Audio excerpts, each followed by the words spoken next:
Thank you all for coming to our first Why Is This Art lecture. We are hoping to have this continue if people are interested in understanding and maybe debating abstraction and why it's more interesting or can be more interesting. This is Virginia Eskin, pianist extraordinaire, and I'm Susan Wadsworth. I'm an artist and an art historian.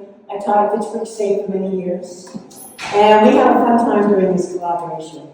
So let's begin.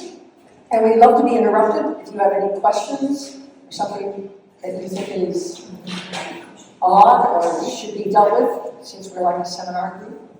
Raise your paw. Yeah. And every time you pass, you can't understand what I'm saying because you're too fast. Raise your hand and slow down.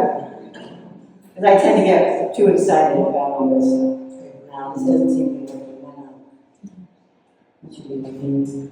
No, that's it. I can do it this way. We have to point it at the projector. Pardon me? We have to point it at the projector. Oh, Or maybe I have to point it here. Because this is a different thing. Oh, before I forget, I would also like to give a promo to an art tour. We have a couple of art tours in this region over Columbus Day weekend. And this is the smaller one, of which I'm part, in Ringe and New Ipswich and everything. And there's the Monet art tour, and this is the smaller one, the Fall Foliage Art Studio tour. So there are a lot of brochures over here if you'd like to have one and come to visit. Studios are about 20 select artists. The Monet group has a lot more. They're all over this whole region on that weekend, and it's a lot of fun. So anyway, our goals are to develop a better understanding of the visual art of Monet and Cezanne. I figure Monet is a good first person to sort of catch your attention because he's so awesome. And also to hear the music of the time. And to draw connections between the art and the music. How do they echo themselves? And to understand the new ideas behind abstraction. Yeah, I'm just going to give this another go. Is that going to work? Oh, yes. Nope, but I went backwards. That's okay. So these are some of the terms that we use. Now, we didn't do up a handout. We thought about it. If you think we should have one for the next one, the next lecture, let us know. But line, art, things. Okay, let me ask you guys. How many of you have art and creating art experiences and knowledge? How many of you have music experiences and stuff? Okay. A few more artists than whatever. So anyway, you know about line. Line compares to rhythm, and shape compares to melody. You can see that melody is sort of shaping the notes. We have harmony, which gives you depth and mass to the art, to the music, and it's kind of like shading in art. And color and tone color. I'm always fascinated with different tone colors of the instruments, as well as color. Size and space is like dynamics, being very loud or quiet. And we have texture and layers of music, and it gets a little bit more esoteric here. There are two things that I'm always looking for in art. And one of you guys out back there is one of my former students. I almost feel like asking her questions. I'll answer them. The form and content. Form is what it looks like. Content is what it means. And I'm always looking for something that's unusual in terms of what it means as well as what it looks like. So let me see, down. So I was going to do a slide of just this. What is that? That one little part in the middle. Can you see what that is? Yeah. It's pretty abstract. What is it? It's the hem of the dress. Yeah, or the petticoat, actually, I think underneath. And it just, Monet, this is Manet, not Monet. Manet was a little earlier. I used to joke in class that he's early chronologically and alphabetically. So it makes it a little easier. So Manet just took a brush and went boom, boom, boom, boom, shh. And there's the petticoat. No little details of lace, no number one brushes, etc. It's all just very abstract. And then he is inspired by this artist. Look at that sleeve. That is also very abstract. And this is the 17th century in Holland. And that's the sleeve up there that he has. So, and Virginia just told me today that there are lots of instruments in Mandy's work. So maybe sometime we can go into instruments in the paintings and compare better to the artists. So what is it? So the main thing here, I always have 2 wordy slides, but I figure people can listen to me, or they can read, or they can go back and forth between them. But these are all the points that I want to make and I have to review before I talk. So the camera was invented in 1839. Is this going to work? And so that meant that the artists no longer had to do realistic images. They could start going a little crazy and wild and personal, and they do. And nowadays we see things like urinals being exhibited as artwork, even though it's 100 years ago or more that was the truth. So Impressionists are also able to go outside to paint. They now have paint in tubes, so they are not restricted to being in the studio. And they're really, the important thing about Impressionism is that they're capturing the atmosphere, weather, time of day, and seasons as an impression. And this is the first painting that was shown and called an impression. And the critic was actually very derogatory. Oh, something like an impression. And the term impressionism stuck. And you can see, the other thing that I sometimes talk about really weirdly when I'm looking at artworks is how solid does this bridge feel? I mean, do you feel, I used to train in the martial arts, so I think that's where I got this idea from. But sometimes they imagine punching the painting. Don't do it, because Monet's paintings are worth millions and you're going to get in lots of trouble if you go into a museum and do this. But if you can think about punching that bridge, to me it's just going to flow up and just be mist. There's no sense of a hard surface. And that's what they were after. This sort of dreamy, misty effect.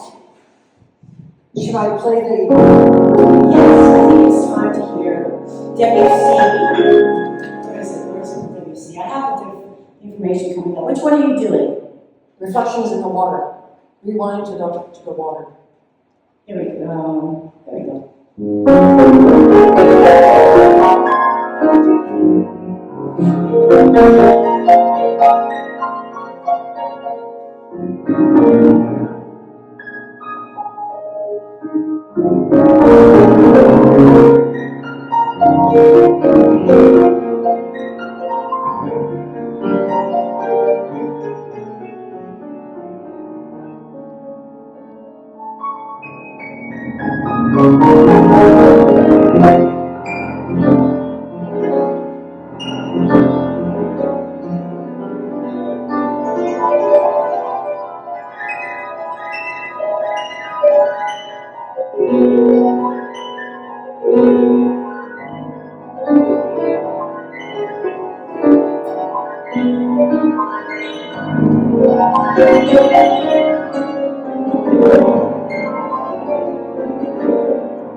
So I'm not going to play the whole thing. To build on what Susan was saying, so what happens in music for the first time is that I think artists and musicians, they're listening to each other, they're communicating, they see group is formed, and they're meeting in cafes, because before that, musicians tended to be hired and they sort of stuck to their own, and artists were very smart because they had to be chemists, they had to learn how to make tinctures, they had to use lapis or malachite, and musicians tended to be, I'm not ever going to say stupid, but they just plucked the strings and played. They did not have to use higher brain. You'll never run across somebody who invented like camera obscura. You know, the vernier idea of perspective. So music lags behind. historically. It's about 20 years behind in all the centuries. So what happens though in Impressionism is, for once, they collide. They're listening to each other. And musicians have to suddenly retool, because up until then, music was finite. You know, if you think of Bach,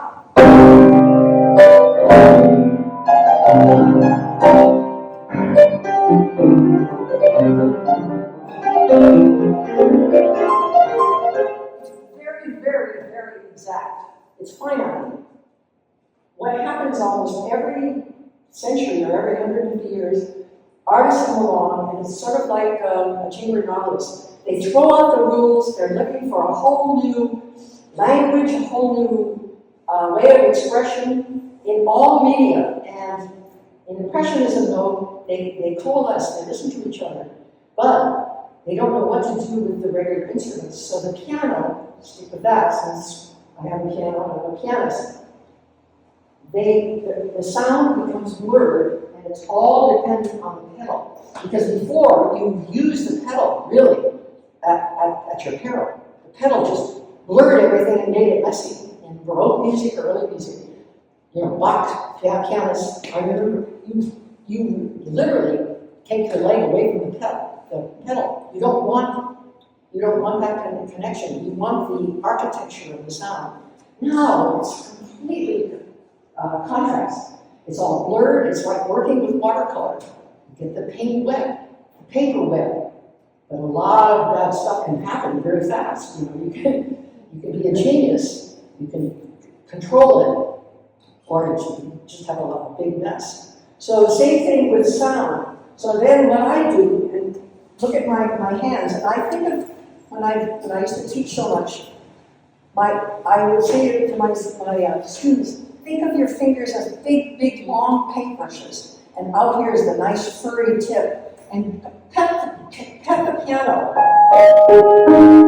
Because before you were, it was very pointillistic. Throw that rule book away, and then also, before you pedaled and you would capture the note so that you could connect it, because the minute on a piano you make the sound, it's dying. So that's why pianists are so neurotic, because pianos, the sound always going away. You can't control it. Like a voice, or a bow, or a clarinet. They can control the continuum. So it has to all be smoke and mirrors. It has to be all, you have to pedal after the note, before you pedaled to clean the note. Now you pedal to diffuse the note. Do you track? So you have to play it differently. You have to really learn. It's like learning to drive in England. You know, left-hand side of the road, or when you step off, look to the left. It's a whole new rule book. So you have to literally think of the piano like a big wet canvas. Otherwise, it would be.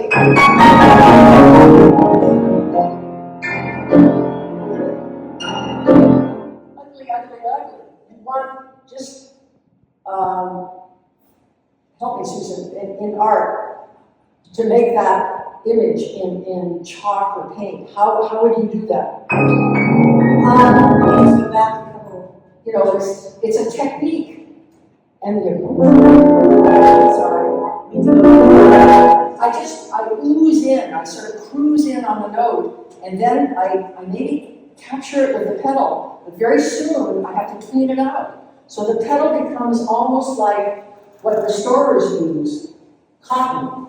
They restore a tiny bit of a painting, and then they trap it very, very fast, because the acetone is going to remove, the painting. So it's a completely different technique to play French music. Completely.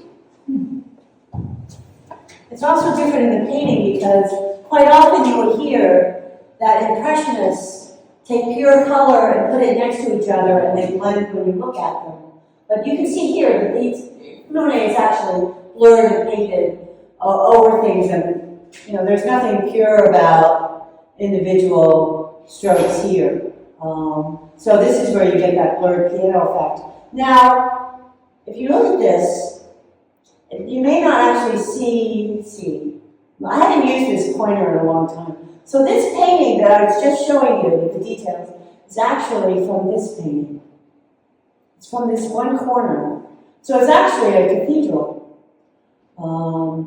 And again, he's getting these at different times of day.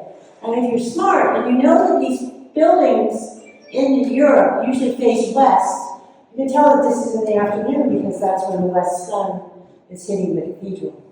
So it's kind of fun to see. The Clark Art Institute is an amazing, close museum to see a lot of these things.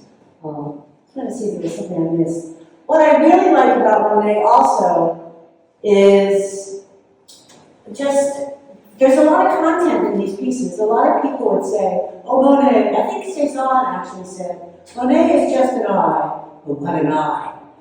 But there's actually a lot of meaning behind these pieces, a lot of content. What does this look like? Oops, sorry. I'm definitely getting, okay, so this haystack. These are grain stacks. What's one of the favorite things to eat when you go to France? Or maybe if you're lucky, you can find it in the US. Bread. Good bread. Bread is like the basis of their diet. And these actually look very much like farmers' huts, rather than just grain stacks. So he is glorifying the French peasantry and the farmers in these pieces. The other thing that's interesting to me is that how solid. Look up here in the corner. There's my corner. Look how that part is actually light, but it's light that has become almost tangible. And you can almost feel it, versus the grain stack, I can almost do that punching thing again and not feel anything solid. It almost feels as if it will dissolve. So there's actually a lot of stuff that's important. And when he does these cathedrals, there's an important thing about cathedrals too. When you think of, you're going to Europe to see cathedrals, what country do you go to? France, really, probably. I mean, it's fascinating. I've taken the history of architecture and taught a lot about architecture, and each country has its own style. But the seminal Gothic style, epitomized by Notre Dame, which has just been reopened, is the French cathedral. So again, he's glorifying the cathedral, but he's also bringing in the spiritual quality, because it's really the light and the space in the cathedrals that's amazing when you're in there. He doesn't do any inside pictures that I know of, but the exteriors have,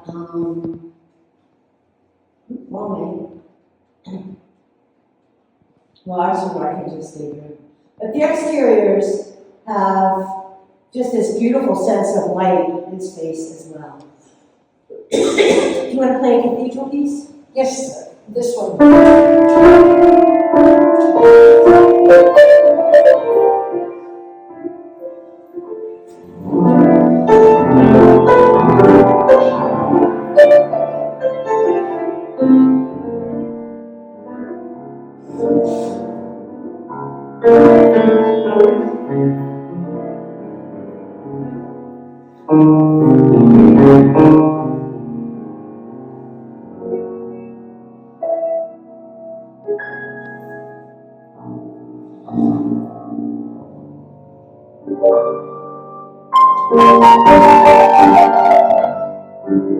So it's the same thing.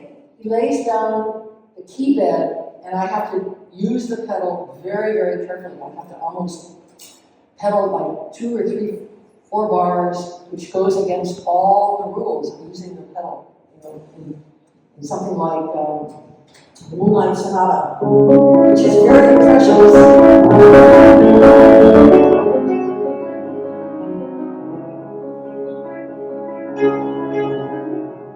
Clear.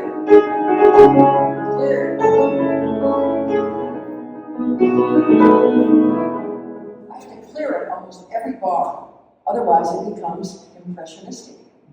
So if I impressionize the Moonlight Sonata, it would be.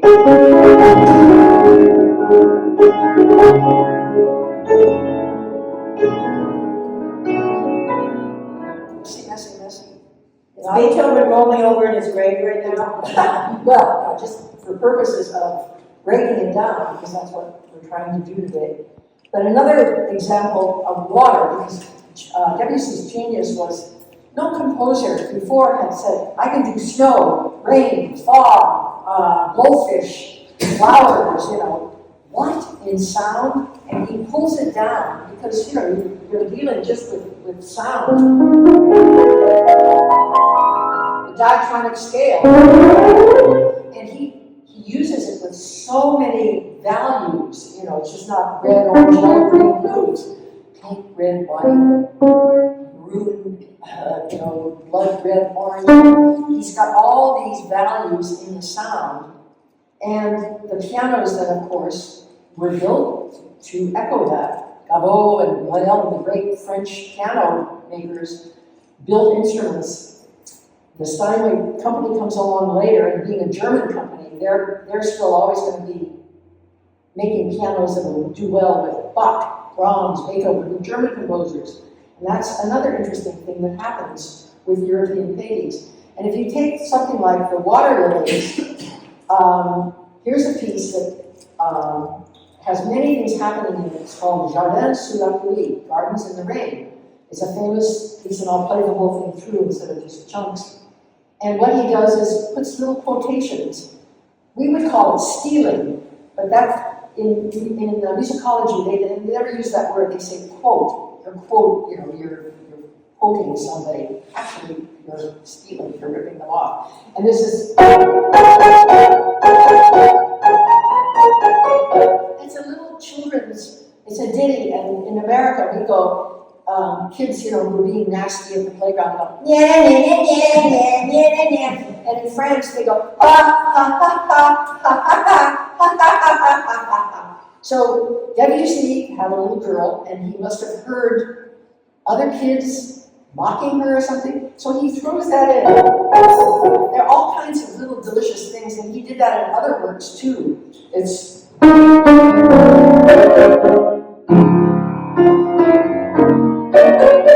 that is from Tristan. And the French hated Wagner. There's this huge breakaway in Impressionism where they take away all the power. Violins have the power, cellos, no, gone.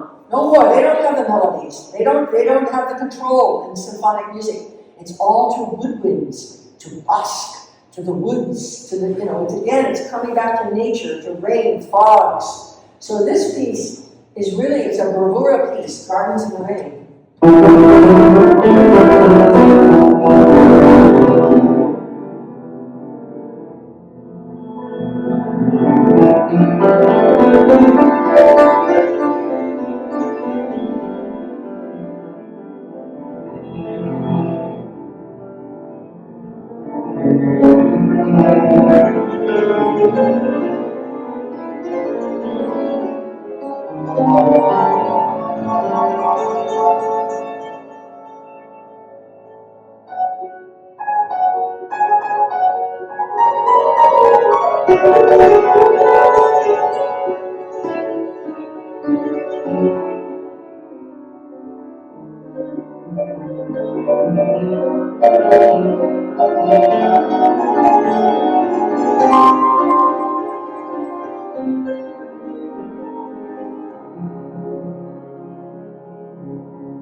I think musicians can do a lot better things with brain than artists can. It doesn't sound as different. Yes? Were the pedals on the piano before this, or were the pedals a new invention at that point? Good question. No, there were pedals, but they were very primitive. Because if you go back to harpsichords, which were goose quills plucking a string, that's why there's an incredible decay in the harpsichord. There's no sustain. So as the forte piano is invented by Cristofori in Italy, like about 1770, and so there are more strings, there's more continuum, and there are just two pedals. But then eventually there are three, and this is called sostenuto. It's supposed to, I don't know whether it works on this one. It's supposed to, oh, you can hear it. Hear it slightly, and then you can play on top.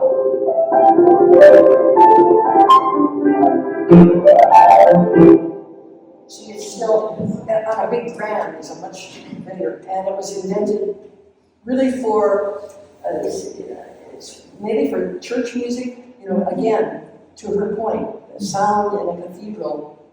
Mrs. Allen was just talking about being in Notre Dame and hearing the organ. That was the big turn-on, of course. You went to church on a Sunday and the gargoyles would glare down at you, and it was all about, it was the day of rest on the seventh day, but it also, you didn't have to work on Sunday, so it was a time of rejoicing, but the church was always reminding you of your place. These huge buildings are meant not to dwarf you, but to make you know that you serve God. It's very, very, very graphic. American churches are not like that. They're not that. When you walk in, the big ones, it's like, whoa. So the pedal, as build and they will come. It's a demand. So as people are making music in their homes, because before you would hire somebody to make music, or if you were lucky, your daughter or your wife, could sing and could play the viola or something like that. So it's a great question. It's just like, where did tractors come from? Because there were more farmers, they needed to reap the wheat, so it's all connected. And like she said, paint was in tubes. Until then, you had to be in a atelier with North Light. Now all of a sudden they can go out, and the French painters went into the sunflowers. They went out au cahier, and they also licked their brushes, and they had lead poisoning, and there's been big studies made. They all were poisoning themselves visually, and just like absinthe, you put a penny in a glass of absinthe, it dissolves in a month. What is that doing to your brain? Hello? Those French people, it's so... That's a whole other story. Right. I just want to close with Monet with what he was doing around 1926 is when he did some of these beautiful paintings. That's 25 years before Jackson Pollock is going to be doing some of his strip paintings. And I would love to talk about Pollock and jazz later on in this series, maybe in the spring, when we work up to it. But here, as you may have read in this little blurby thing, and as I was looking at these paintings again, a lot of these are my own slides. First of all, in 1921, he was doing a lot of willows, weeping willows. Anyone know why they would be weeping? Because they just lost a generation of young men in World War So they're really quite moving. And then these, I'm convinced that he is also thinking of the twilight of his life. He loves this color blue, which is, you know, that when it turns dark outside, you don't even have a sunset. It doesn't just go from blue to black. There's this beautiful, deep blue. And a lot of artists think that blue is a very spiritual color. And I think it is a color of the beyond, at least in Monet's work. So I think we've pretty much talked about, if you haven't been to the L'Orangerie in Paris, and this is just all in Paris, this is where some of these beautiful ones are. And I think we've made all these points. We're shifting now towards Cezanne and Milo, who's the composer that we're pairing with Cezanne. I just wanted to throw out a little bit of information about 3 major movements in 20th century art. Now, they sort of all come from the same place. They come from different places. But we have more, oops, go back for a second. We have much more solid form in post-impressionists. If you punch that little boy, and it is a little boy, he's going to feel it and he's going to cry, and that's not a good thing to do. Whereas this woman is still blurry impressionism with Cezanne, Renoir. What color is her skin a lot in here? It's blue, because he's dealing with the reflections of the grasses around her and the landscape around her. But people back then said, oh, is she sick or something? What color is that skin? She's horrible. You know, this isn't realism as they had seen it. But we were moving beyond that. So there are basically 3 major movements in 20th century art. And one is Expressionism, and we see it in Van Gogh, and then later on with de Kooning.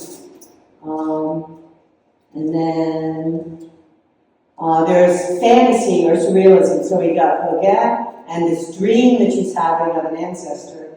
And of course, Salvador Dali is one of our favorite surrealists. So the fantasy aspect leads to surrealism and the idea of dreams being important. Go back and let me just play a little bit of the Arab scale to go with the Okay, sure.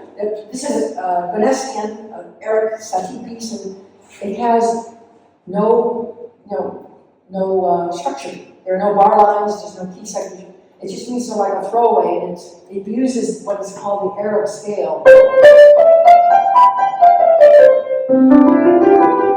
regular scale. So he's plucked out A, so it's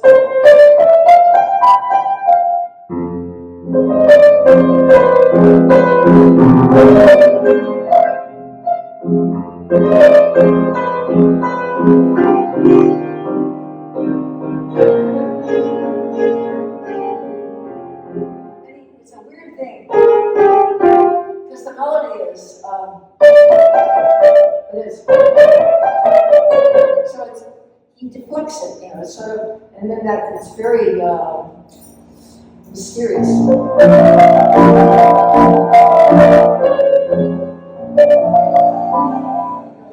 Mythical, so. And the way the notes sound different, the way they're combining them, Yeah. just like the colors are now different, they're brighter. Right. And there's so many parallels. It's Well, in the fascinating. juxtaposition, Susan, of is that a cushion with the rose with the Here? up, they're not there. I mean, they're not consonant, and then the bedspread, the dust ruffle is beautiful. Is it folkloric? Such a strange, you know, you could almost argue that this looks like Little Black Sambo, but it's not. Well, what is that? Or it's I have not read any deep analysis. I think it's just decorative things from Tahiti, Yeah, but which is where he was at that time. yeah, but odd color. Definitely. Color choice, I would say. Just like And the third movement is what we're going to do a little bit right now, which is Cezanne. How many of you guys really like and understand Cezanne's work? Wow, that was well, you like it, but not necessarily one out of two. So we're not dealing with Seurat, but we are dealing with Cezanne. Let me just go back to Cezanne. So one of the things that Cezanne does, and now I'm going to get kind of cerebral, and sometimes I get too intense when I used to teach. But I figure if you get a little bit of what a teacher is talking about, that's great. If you get everything, that's amazing. But but hopefully I can open your mind about some things. For one thing, he starts to create shape with color. So here we have, I think that's a yellow pepper. Notice how you make things light back then, you added white. And to make things darker, you added black. And that's pretty much how we're taught to do it nowadays if you're taking classes. But Cezanne used color. So we have red coming out towards you because it's a warm color, and green and dull colors going backwards. So because of that, he kind of flattens the composition, which had always fascinated me, is that flatness of space. So he said that he wanted to redo Poussin according to nature. So I'm probably going a little overboard here, but the cool thing is, oops, go back. I'm sorry that I'm not fast, I'm really better with this. So this is a mountain down in southern France. He grew up in Provence and lived a lot in Provence, very southern France. And Miguel, the composer we're going to do, also comes from Provence. And as a personal anecdote, after my mother passed away in 2002, I had been looking at his book of Cezanne in the hospital while I sat by her bed. And so we went to Provence, the 3 kids who were like 3 and 5 and 8, and my husband and I. And we actually saw Mont Saint-Victoire, and we attempted to hike it. My husband and son got further than I did with the 1-year-old and the 3-year-old, or however they were. But what's fascinating about this, look at that red color. If you try to look at Mount Monadnock from this distance, you're not going to see any red or warm colors. You're just going to see sort of blue and green. So and that's the same red that we see in the quarry that we have here. And the same green that we have in the foreground is also in the background. So he's flattening, because you can't tell. Is that mountain right on top of the quarry? Or is it 2 or 3 miles away? And so he does this is a really kind of weird concept. He kind of flattens things, and then he creates a tension of depth. So you've got this push-pull of space where I think the energy of the artist, the spirit of the artist can reside if you get a lot of tension like that going on. That's kind of an intense idea, but anyway. So this is what the quarry really looks like. This is a picture taken soon after Cezanne died. He died in 1906. So by 1910, this guy had gone down to take pictures of all the places where Cezanne had worked. And you can see the quarry, but they didn't have color film back then. So another guy went back maybe 100 years later, and you can see that the quarry really has that red, and you can see the mountain in the background. It's just overgrown a little bit over 100 years. They didn't take care of it that way. So, would you like to play some Satie? Yes, more ideas about Cezanne coming, but to break it up with music is a good idea.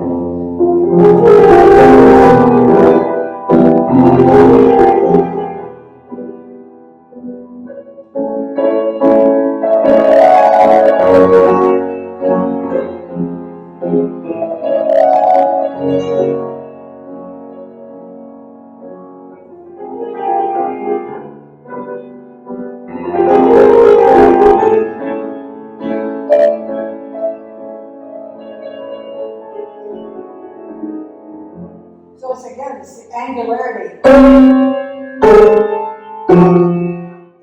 It should be.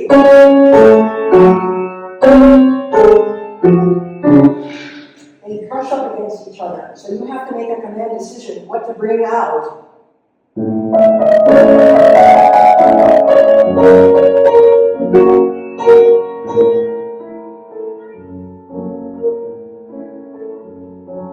You do it with a pedal. So like a glancing blow. You don't play it the way, a Chopin.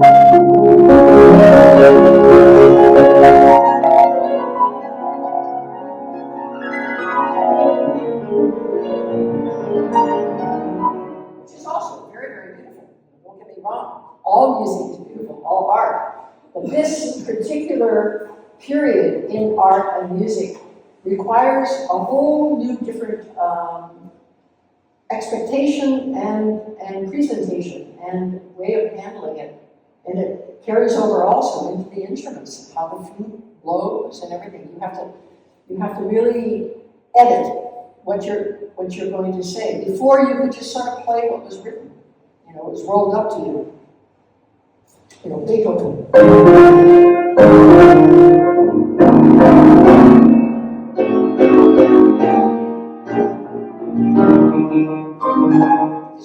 Just rolls along. It's very predictable. And they don't want that anymore. Every 100 years is a whole new set of rules, which is, of course, evolution, which is genius. And we as humans are the beneficiaries of that. Well, what I find, you hadn't said that before, but what I find interesting is that all of the post-impressionist artists are unique, and they're trying to really show a unique personality. They're not just doing another still life like someone else. And your sense of how they interpret and play with different notes and accentuate them or not is very personal too, because everything's sort of set. And then our next lecture is going to be even more intellectual because you get into Kandinsky, Schoenberg, and they really, they leave all this, you know, beautiful. Or, you know, the goldfish. Who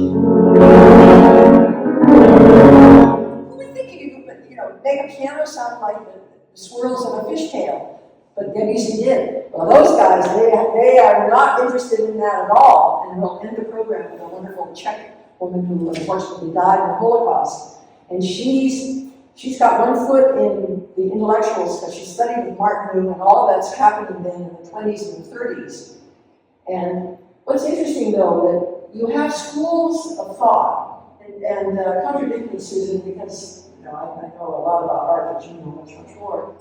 It seems like we love to bundle, because we want to sort of understand. We bundle something, whether it's in cooking or, you know, plumbing or in any discipline. We bundle it so we can sort of get a handle on it. But the arts are very hard because take Monet in the beginning and take Picasso. They drew almost like old Dutch masters. Incredibly precise, beautifully realistic. And then what kind of bomb goes off in their head and they decide, screw that, I am now going to just, you know, I'm going to have blue period, pink period, black period. It's like, as an artist, have you had that sort of light bulb moment where you just kind of, you hate? Yeah, I have actually. You just sort of follow it and go with it. I'm going to put ink on the pastel, see what happens.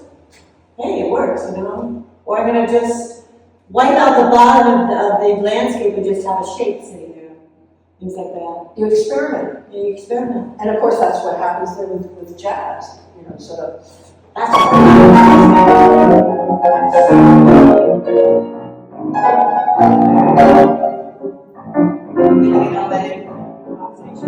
one other point I wanted to make about Cezanne and the tempo that you talk about, and how there are no bar lines and the tempo's unchanging. Cezanne is trying to create more of an eternal image than the Impressionists. Sometimes with the Impressionists you could say, it looks like 4 o'clock in the afternoon on an October, you know, nice day or something like that, sunny day. But Cezanne is much more eternal. That could be like, so is that any blue sky from April to September. Is that lack of perspective? But he's well, he is playing with perspective, and he's shortening the space, which also relates to what you're doing in terms of space and dynamics. Right. So we could, I'm beginning to feel that we could be going even deeper into this lecture than we have. We only have a few more minutes, or well, 15 more minutes maybe. You want to see a video? Pardon me? Here we go. Well, you talk about set them up. I've got more to say about Cezanne, but why don't you do with Milo right now, and then I'll go into more detail with Cezanne. So, Really? No. Okay, you want me to do it? I'll do a little bit more Cezanne. Yeah, let me. So, it's interesting here. This is also Provence. Look at this aqueduct. It actually looks like it's in 3 different phases, 3 different planes. And so he's going to be playing with our mind. When he would go to this particular spot, he would move his canvas to a slightly different spot each time. I would drive it, I think, some people crazy. They want to be right by that stone, right where I left the marker or whatever. But he wanted to get a different sense of space. So it's kind of fascinating. This is actually, on the right, by Brock. How many of you guys have ever heard of Brock? Okay, good. Because he was Picasso's friend and sort of soulmate in exploring Cubism. But he's actually the one that did the first Cubist pieces. I prove that to you in the next session next month. But meanwhile, he's trying to kind of flatten the space. And here's my sense of, this looks like a cloudy afternoon in the summer, late summer, because you've got water lilies blooming, like we know around here even. Whereas this is more of an eternal time in Cezanne's paintings. But what's fascinating to me here is what Cezanne is doing with things like this. Because this is the side of a rectangular building, right? You've got this side, which is right against the edge of the canvas. And shouldn't that go back at like a 90-degree angle? You know, to make it look like a real little building? But it doesn't. That looks like it's facing us well. So how do you get two sides of a building facing us? I mean, that just doesn't make any sense. So this is the kind of thing that will be accentuated in Brock's work later on. And you can see it actually right there. And he's using the same thing with color back and forth, flattening the space. And to show you again, I think I already made this point. But I'll do this quickly and then you can do this. What's fascinating to me is there's a book, and there it is, about the difference about how Cezanne's paintings are actually from recognizable parts of the landscape, the mountains. So that you can see that this outline here is really similar to this. This is where this guy went and looked and found that Cezanne is really working very closely with the real landscape. And then he really starts to break up around 1904 to 1906. What is this green stuff in the sky? Anyone know what the green stuff is in the sky? I don't see any green when I go out, unless I'm under a pine tree or something like that. So what he's gotten rid of are the branches in the trunk, and he just has bits of green foliage from whatever kind of tree. And he's breaking things into little planes. Now that's the big mistake of Cubism. It's kind of a misnomer. You're not really dealing with cubes so much as planes. It should be called planism. But no one in the art world has listened to me, and they haven't changed it all, so. Come on. So it should be Cubism. I mean, it should be planism. Anyway, I think that might be the end of my. Oh, here we go. So, all right, go for it. How many of you have ever heard of Darius Dio? No? No? Interesting man, Sephardic Jew, born in Provence, and that's why they made him, or paired him with Cezanne. He even wrote an orchestral piece called Suite Provençale, but it's for orchestra, so I can't play that. And I'm going to play two tangos that he wrote when he went down to Brazil. He was very, very, very peripatetic. He traveled, he had a long life. I was telling Susan, he also had to deal with a colostomy, a bag.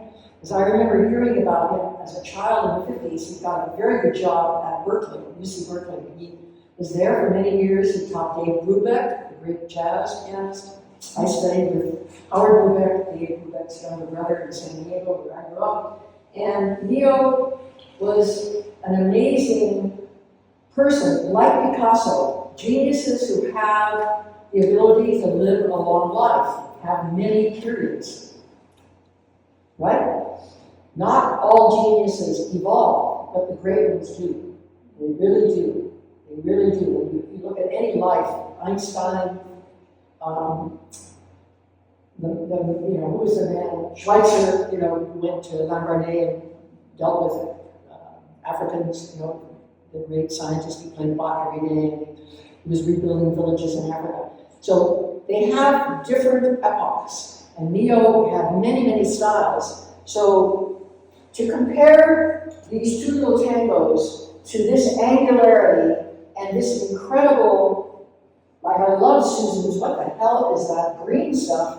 It looks like, he had some green paint on his brush, and the cat came in and knocked the brush off. And he said, oh, because he didn't want it to be sort of formulaic. He didn't want to just have the blue sky.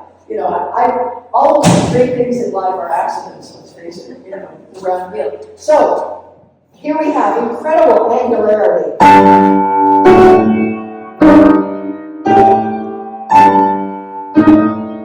But it's very, very charming.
So, what the right hand is doing black keys, and the left hand is only on white keys. If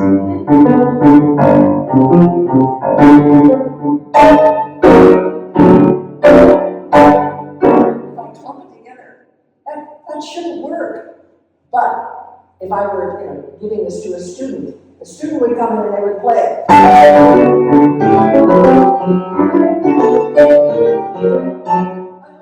Ugly. So how would I fix it? Go with the melody.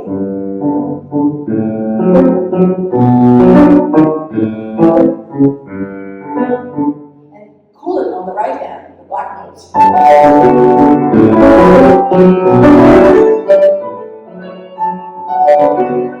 And the same thing happens, they're sardonic. This is so French.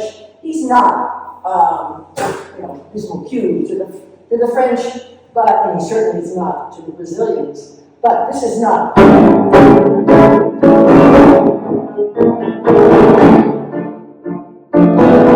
It's Apache, that's real. That's down and dirty Argentinian tangos. These are Brazilian, and there's a great composer named Wadsworth, who was they call him the Chopin of Brazil, and he wrote, there's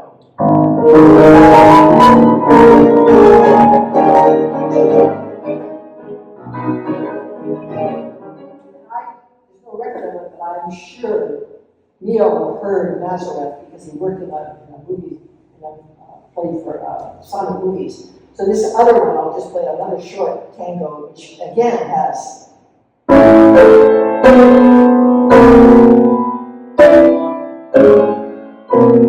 So it's just like, when you look at a big fish tank and you wonder, and some of the fish, it's beautiful the way they never hit each other. You notice how they're very artful, and the big ones, sort of, they're bullies. Where I do yoga in Keene, there's this enormous fish tank, and I never cease to be amazed how they sort of sense, and of course they have radar in the water, I understand. And that's what happens with this kind of music.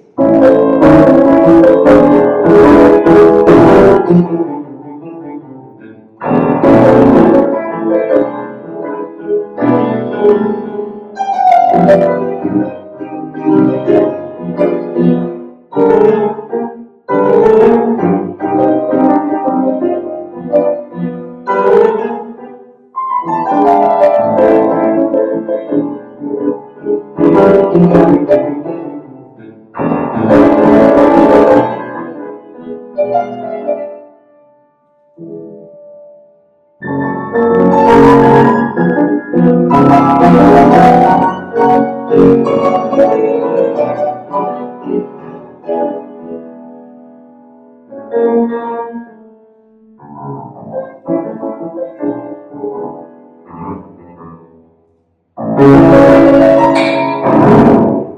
it's very sardonic. It's very, very Francaise.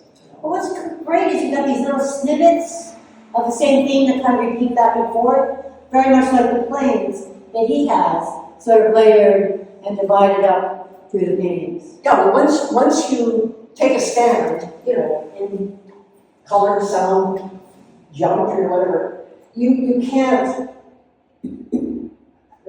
abdicate or leave it. You have to sort of stick. And what I admire about your art, in a way, all of your imagery are these fecund, large, kind of amoebic shapes. And I always like to ask you what you mean by those, because you paint the same thing in different realities, but that's sort of what your eye brain is pleased by. Yes, this is true. And in fact, if you get one of these little things, and some of you may not know my work, I do have a collector back there sitting there, but if you get one of these, this is mine up in the upper right. And the reason they all kind of look like this is because my parents moved to southern Vermont, right on the border of New York State, around Arlington, West Arlington. And there are all these hills all around. Whenever I take any artists over there, they're like, oh, we get it! And also, I have kind of a well-endowed body, so I'm going through, I've seen lots of, sorry, Ned, I hope no one saw you, the two of you that are here, but we've seen lots of phallic images from men in art, right? So I'm reflecting my shape in art also. But that's true. I mean, when you go to Siena and you look out of your hotel room, the mountains are blue. They are. Well, I think Giorgione paints those beautiful shades. I couldn't believe it. The first night I woke up there, I was in that music festival, I said to Joe, my God, the mountains are blue here, just like Giorgione. The perspective in Italy. You climb Mount Manhattan, Mount Washington, if you can see it, it's going to be a very pale blue because of all the atmosphere. And that's how you get the sense of depth in art, is by using that. And that's what Cezanne is not doing. He's denying that by having colors just as bright in the background as in the foreground. Interesting. So what questions do we have? Wow. I wanted to end this at 2:30 in here, and have a half an hour, squiggle time for questions, but that's pretty good timing for, because it's not like we went through this and timed it. We fly by the seat of our pants. Yeah, we do. We were in here this morning 5 months ago. So any questions for any of us? I'm so glad you all came. You were a very interested audience, and we really appreciate it because we have a lot of fun doing these things up.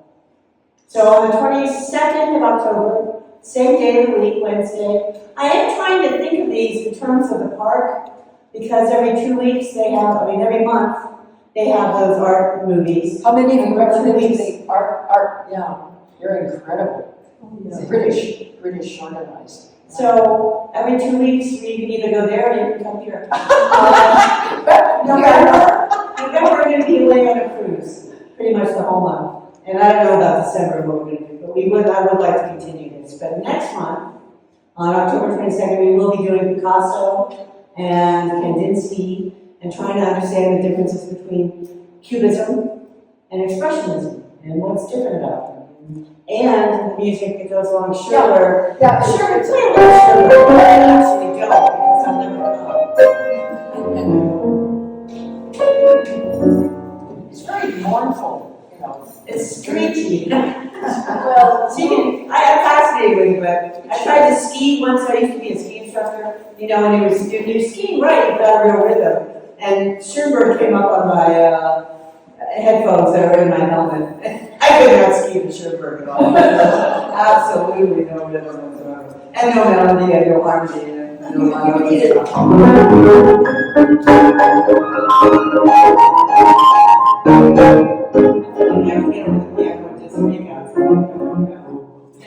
ski to ragtime.